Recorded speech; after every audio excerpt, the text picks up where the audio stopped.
Quick warning, today's video contains subject matter that may be sensitive to some viewers, and as always, viewer discretion is advised. And if you got a story you want to send my way, go to astheravendreams.com and just click that button.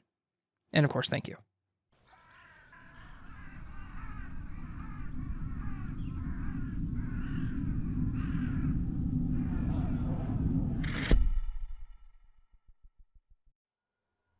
Back while I was in college, I always tried to find odd-end jobs to make some extra money to spend.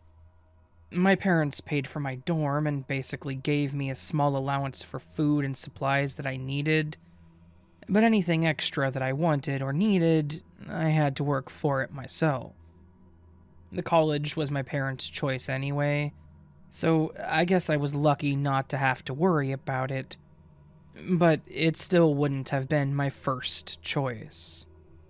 Anyways, I would browse Craigslist for jobs like cleaning, baby/pet/house sitting, running errands, and just things like that.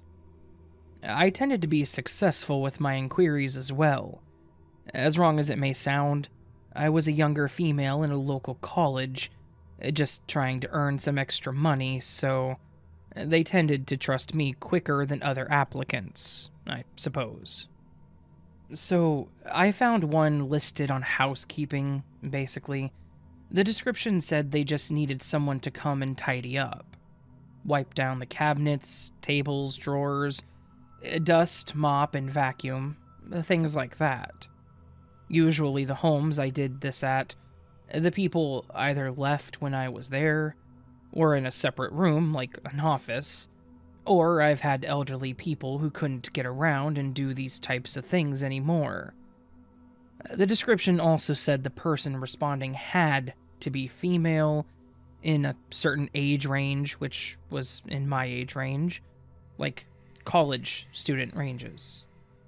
I know it may sound stupid now, but like I said, I saw that and again thought they just wanted someone local that was possibly in school. Something like that. Nothing really creepy about it. So I responded to it. I got a response pretty quickly asking when I could start, and I suggested over the weekend since I was in school. They agreed, and actually said if they liked my work, they wanted to talk about a recurring job, doing this once or twice a week. Again, I thought this was going to be great as it was going to be steady income. They were going to pay me about $200 for 4 hours that Saturday, and then we were talking about a weekly gig for around the same amount for 4 to 8 hours, so again, I was ready and excited to make some easy money. I was not thinking of any negative consequences other than maybe the house was really messy. But that's what I'm getting myself into. Otherwise, I wouldn't have applied. So, Saturday came, I got the address and headed out to the location. It was a fairly small house, like 1 story. Maybe a basement, but there couldn't be more than 2 rooms and a bathroom. So even if it was a wreck, at least there shouldn't be too much to do. From the outside, though, the house looked pristine. It had a really pretty foggy glass on the door and teal curtains in the window, but when he answered the door, the first thing I noticed was the smell. It was awful. It smelled like a bunch of spoiled food was just thrown at me. I knew I had to have made a face when he answered, but it was hard enough choking back the gag. The man, on the other hand, it looked completely different. His hair looked clean and greased back. He had on slacks and a wrinkled button-up shirt, but it was open and he didn't have anything underneath it. He just stared at me until I greeted him and told him why I was there, to which he looked me up and down a few times, smiled, and then welcomed me in. Holy hell, that place looked awful. If you've seen Hoarders, that's pretty much what I stepped into. And there were trash bags everywhere with God knows what in them. To-go food containers strewn across the floor, the couch, the bookshelf, some with food still in them, some empty. I'm sure that's partially what I smelled, too. You could see the roaches immediately scatter when you moved anything. I'm taking all this in, and he just looks absolutely fine with this situation, like it's a normal cleaning job. Then, as he continues to talk about what he expects out of me, he does not take his eyes off of me, and I'm not talking eye contact. He said he wanted to start by taking out some unwanted things and then reorganizing. To me, it all looked like garbage. I could barely make out a couch.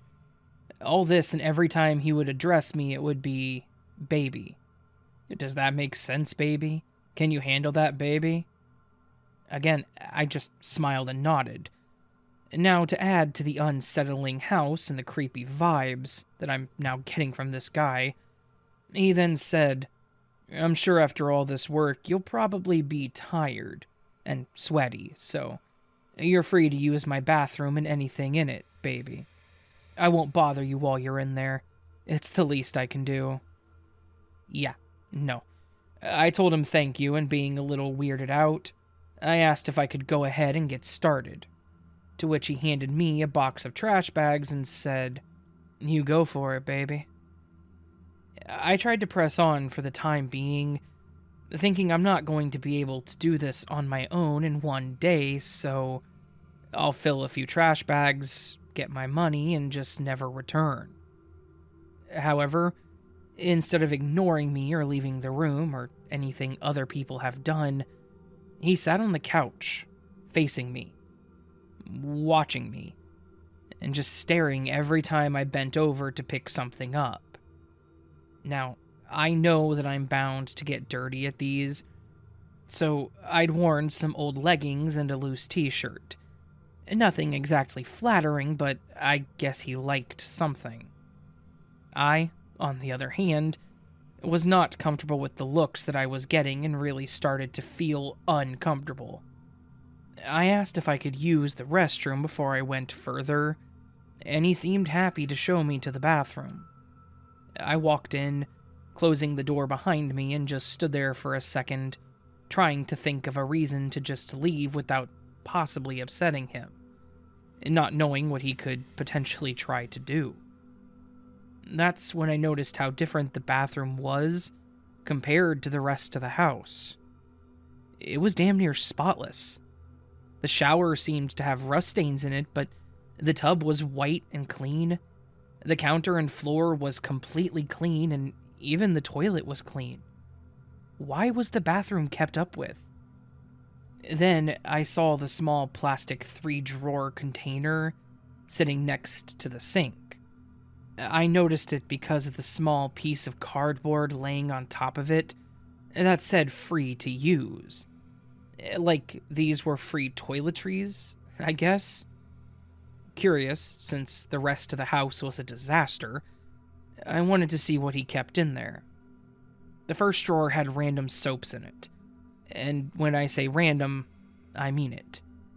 There was a half-used Dove bar, a small travel-sized bottle of shampoo, half empty, and even hand sanitizer, I think. The next drawer had random cloth in it. I think they were supposed to be hand towels, maybe, but I didn't even want to touch them. Then, there was the bottom drawer. No toiletries, towels, or anything useful for a shower. They were just adult toys. And that's when my uncomfortable level peaked, and I was ready to bounce. So I slowly closed the last drawer, flushed the toilet, and walked out ready to say that I had to leave, when I saw him immediately standing at the door waiting for me to open it. That's when he holds up a maid dress and says, "This is for you, so you can be more, comfortable while cleaning, baby." And winks at me. I first told him that I was okay with what I had on, and he became slightly agitated, saying he insisted and that it was part of the job requirement. So thinking fast, I looked at it, told him it was too small and that it wouldn't fit me, and then before I could say anything else, he started walking off yelling that he has other sizes and that he would get the right one. As he started rambling on about where he got them and asked for my size, I gave him one that doesn't really exist in women's clothing. I think I said something like 34 large, I think, and he said to give him a moment. When I noticed he was now in the back room, out of sight, I darted for the door, noticing he had locked it behind me, and I quickly left. I got in my car, locked all my doors, and I sat there for a second gathering my thoughts when I noticed he was staring at me confused from the window. So I left. He tried messaging me about it, asking why I left, and that I wasn't going to get paid for the work I did if I didn't come back, to which I told him that due to the amount of work that I would have to do, the pay would have to be tripled. I knew there was no way he would agree to it, so that's why I went with that. To which, as expected, he replied by saying that that was an outrage, that I charged too much and I wasn't even attractive. Oh well, too bad for me, I guess. I don't take jobs from Craigslist anymore, as I do have an actual job, but I did screen them way better after that one.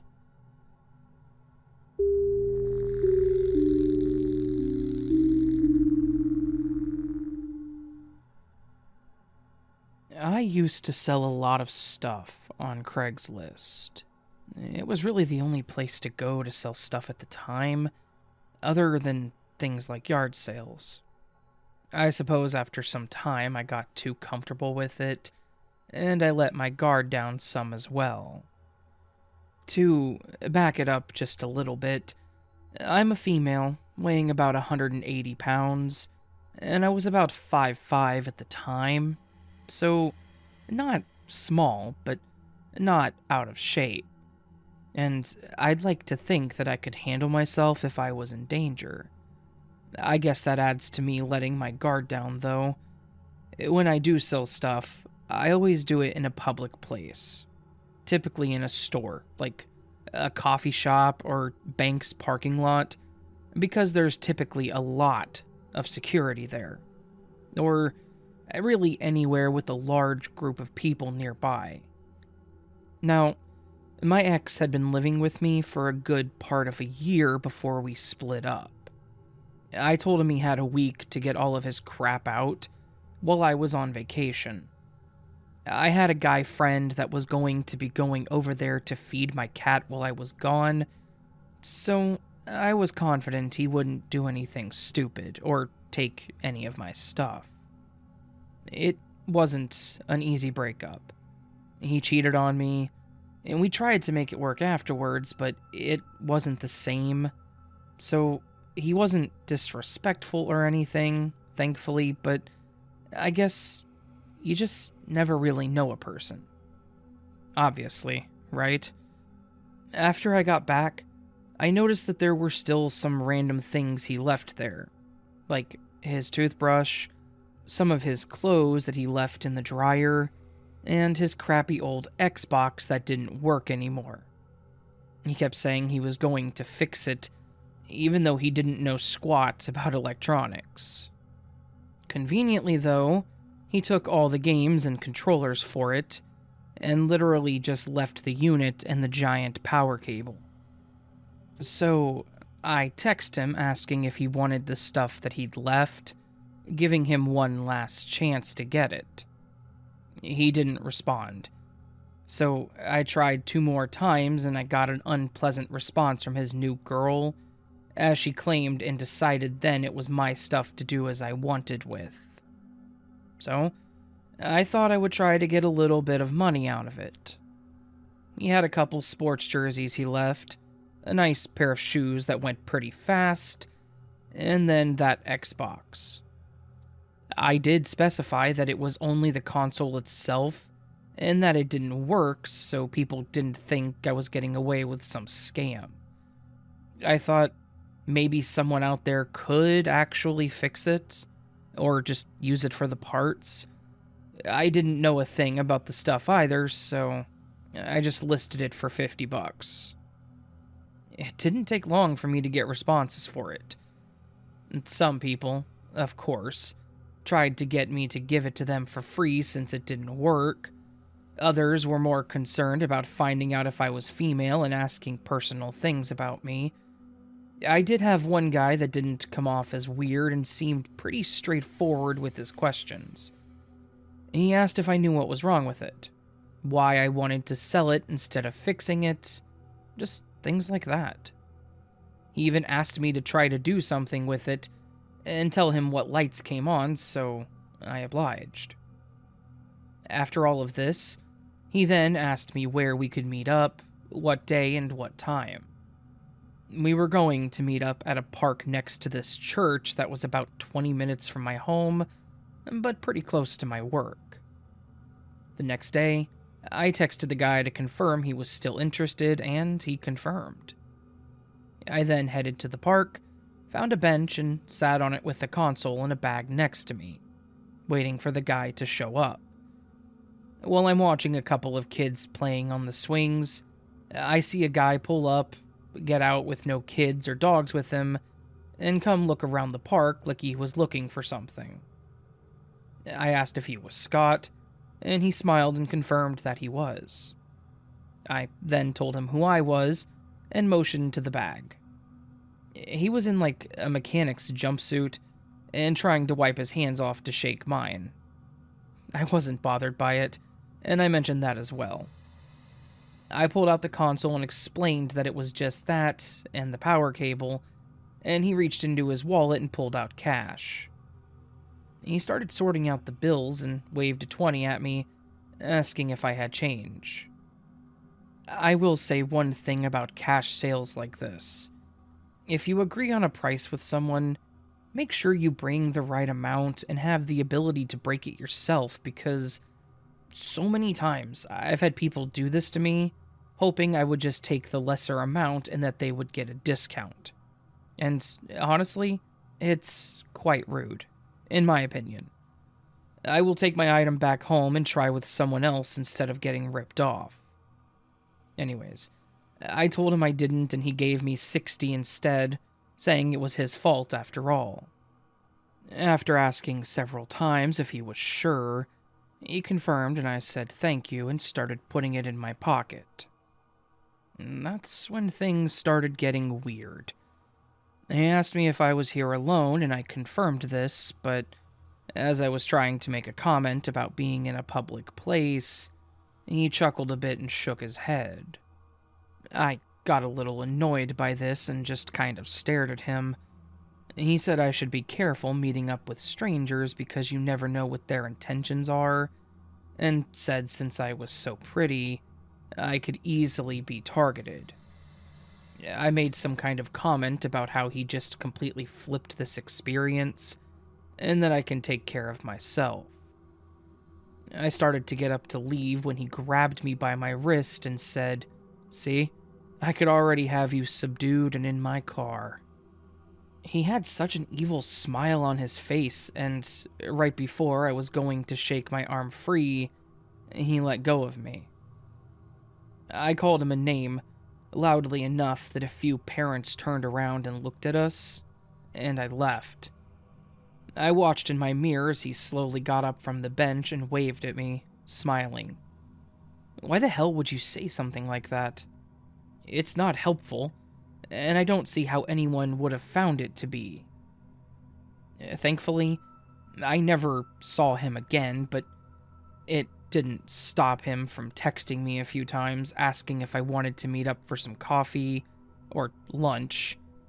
I politely told him to shove off in the nicest way, and blocked his number. So I guess that's just to say, be careful out there who you do business with. Not everyone has the best intentions in mind.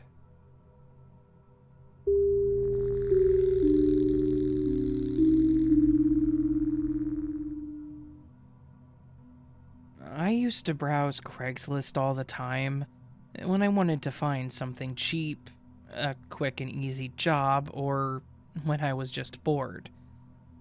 I got quite a few good interactions out of it, and I even met some new friends in a random get-together for a video game contest. Being a guy, though, a lot of the jobs I got were the dirty ones or heavy lifting. Heavy-duty cleaning, like gutters. I've had a small local pool cleaners posting job for assistants, basically grabbing supplies for them and scrubbing out tiles. Just things like that. I don't often get chosen for some of the easier jobs like babysitting or seasonal desk jobs, like helping people set up their printers or Wi-Fi. Easy stuff. As a teen, I wasn't too interested in finding a permanent job at the time, due to everything else I did outside of school. So, between these little odd jobs and trying to fix and flip electronics, that was my life. So, I was trying again for a babysitting job. The week prior, I was helping my dad basically gut an old commercial building, and my hands were still sore, so I wanted to kick it back a little. I answered a few of them, including one that was the next state over. I lived pretty much on the state borderline, hoping I would have better luck because that city was barren, and I could imagine there weren't many people asking. Now, the wording was a little weird though, but I thought maybe the person had just never posted something like this before, or were really proud of their kid. The title said something like babysitter needed immediately, possibly permanent. They then mentioned that there would be an in-person screening and, if they liked us, it may become a regular or permanent position. Then, they went on to explain when they needed someone, and then described in detail what their daughter looked like, that I would be watching. But it wasn't just, 8-year-old girl, long brown hair, likes to play with dolls and watch cartoons. No. It was, Sally is an adorable 8-year-old girl with dark brown to hazel eyes and tight, curly brown hair that sits right above her shoulders. She loves short, fluffy dresses and showing off her wardrobe. She will want to play house or hide and seek with you. Can send a picture for proof.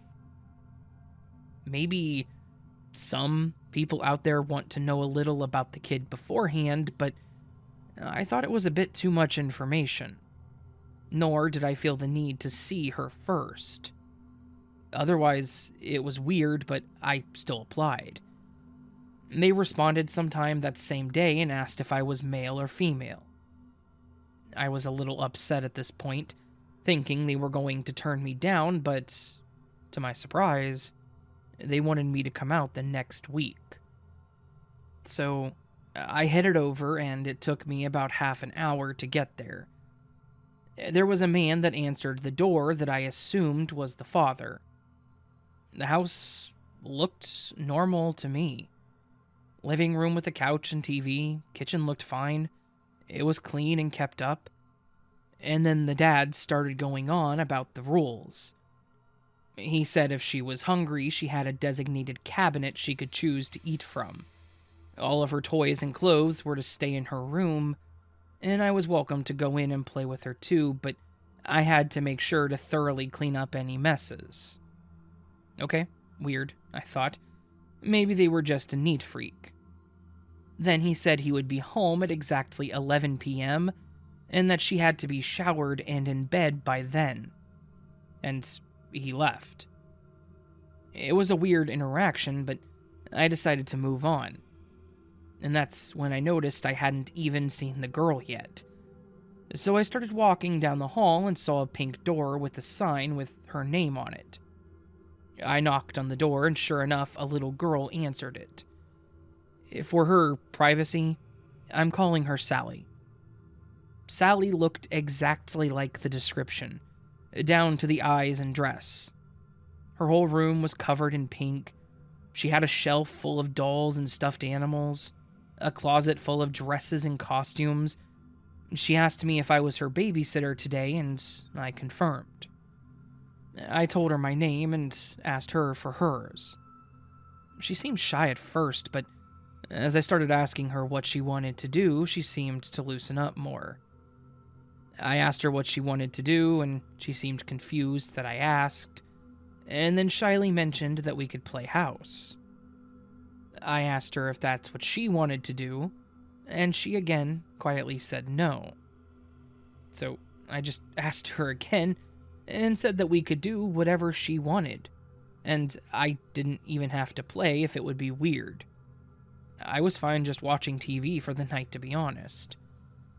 She looked confused when I said that, though, and asked if it was okay to have dinner then. Easy enough. So I agreed and we went to the kitchen together. I started asking her what she wanted, to which she opened a cabinet and pulled out a can of raviolis. That's when I noticed that in the cabinet were tons of cans of that kind of stuff. And also ramen, chips, granola bars, just things like that. At first, I thought that was kind of cool. I was the oldest of 3 kids, so having our own cabinet and food and snacks would have been awesome. But then she started talking about how the fridge is Daddy's food only. So, what, she's just not allowed any other food? She confirmed this by saying that she gets in trouble if she ever tries to take any. This whole experience had just been weird and way off. The way the dad talked about her and the way she was acting and being treated, it just didn't make me feel good about it. I tried asking if she's had any other babysitters before, and that's when she started going quiet and being shy again. So I let her finish eating and washed her bowl and spoon, and then I asked her what she wanted to do now.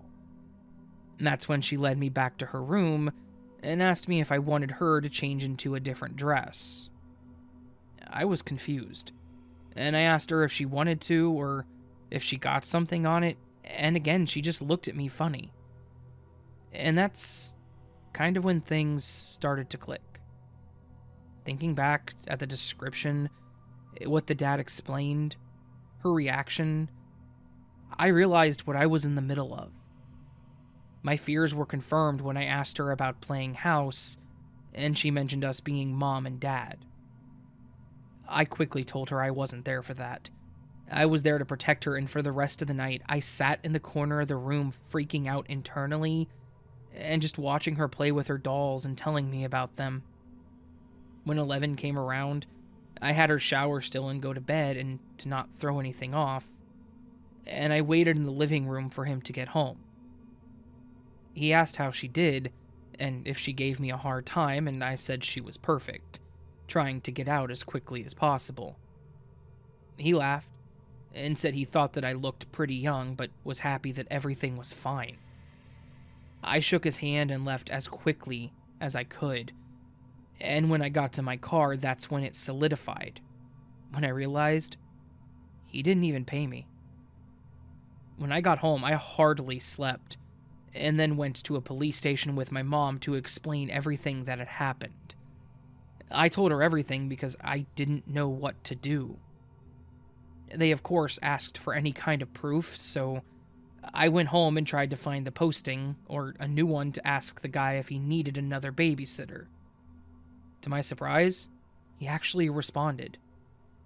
He said he could use a babysitter in a few days, and I tried to be sly in asking for things that were allowed, and again he took the bait.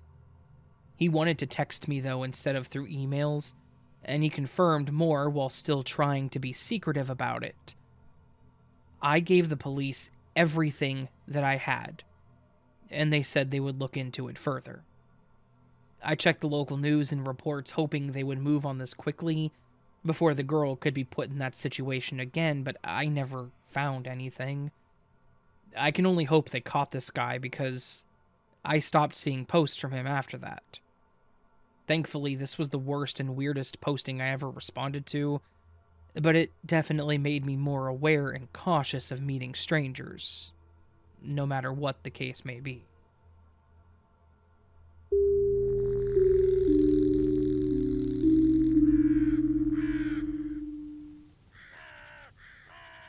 So this was a collection of 3 Craigslist stories and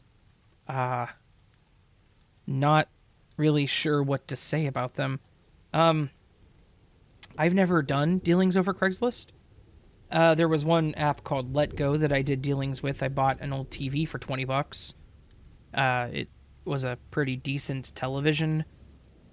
It worked for what we needed it for. Yeah, I don't really have any, like, personal experience beside that. Yeah, these stories were something else. I don't really know what to say. Like, all three of them were genuinely creepy. Like, these are some of the creepiest stories I've read in a long time, and I've read some interesting ones.